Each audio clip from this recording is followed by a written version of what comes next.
Hello everybody, welcome back. So today we are making some flower bouquet cupcakes. So I think that these would be perfect for Mother's Day, and when I was planning this recipe, I remembered seeing those little paper cupcake liners, whatever, and I realized I'm like, they look like the paper that you wrap like flower bouquets in. I can't speak today, and so I thought it'd be so cool to use that and make little cupcake bouquets. So let's get started. So for the cupcake base, we're using my most favorite ever, oh my god, it's so good, chocolate cake recipe. I'll have it linked in the cards right here, and it's linked in the recipe down below as well, so definitely go check that out. You will not be disappointed. It's the best chocolate cupcakes you will ever have, ever. So first you want to fill a cupcake pan along with those cute little cupcake liners with the chocolate cupcake batter. Then place a dollop of jam into the center of each cupcake. And this can be any flavored jam that you like. I find that adding jam just adds another dimension to the cupcake. It adds another flavor. And if you guys watched my my fridge tour video, linked in the cards here if you're curious, you know that I have way too much jam, so I'm trying to use it up. So that's why. So you want to bake the cupcake at 350 degrees Fahrenheit for 20 to 25 minutes, or until a skewer inserted into the middle comes out clean and then cool completely. And then for the vanilla buttercream, that vanilla buttercream is from my vanilla cake recipe, and I'll have that linked in the cards right here as well, and down below. So if you want a really good vanilla buttercream recipe, definitely check that one out. Dye a third of the buttercream green and dye the rest of the buttercream your desired colors.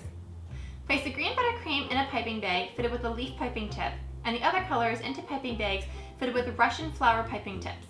And I'll have these piping tips linked in the description box down below. They're really, really cool. I've always wanted to use them. And if you want to create buttercream flowers, they're a very, very simple way of doing so. And you don't have to fuss around with rotating the cupcake and all that stuff. It's so, so easy. So yeah, definitely check out the link. Pipe the flowers onto the cupcakes, holding the piping bag perpendicular to the cupcake, and pipe in an upward motion. Then fill in the remaining spaces with some green leaves, and you are done! So thank you guys so much for watching. I hope that you liked this recipe. I think these are so cute, and it'd be so fun to surprise your mom with a bouquet of real flowers and then little cupcake bouquets as well. And actually tonight I am going to hang out with a friend of mine who runs a dog walking service in my neighborhood, and she's actually going to be on our channel in a couple of videos in the future. So stay tuned for that. If you have any dog related questions or anything, leave them in the comment section down below or DM me on Instagram.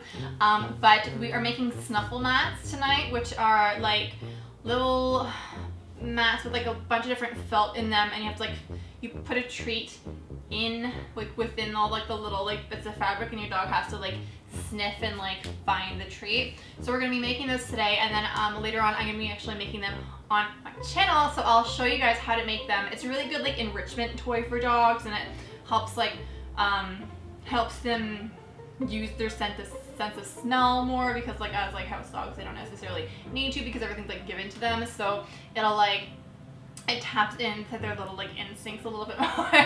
Anyways, yeah, so either way, I'm bringing the cupcakes there. That's the point of that long tangent. Anyway, thank you guys so much for watching. If you haven't yet, please hit the subscribe button and ring that notification bell so you're notified when I upload my next video, because I upload it every single day. What am I making tomorrow? Tomorrow we are making an elderflower cake, because as I'm sure most of you know, for the royal wedding, the flavor of the cake that they chose is elderflower, and I was like, this would be so cool to make on my channel. So I don't know what their wedding cake will look like, but we're gonna try our best and make it pretty, make it on a royal wedding approved, and I'm so excited. So yeah, I'll see you guys tomorrow. Bye!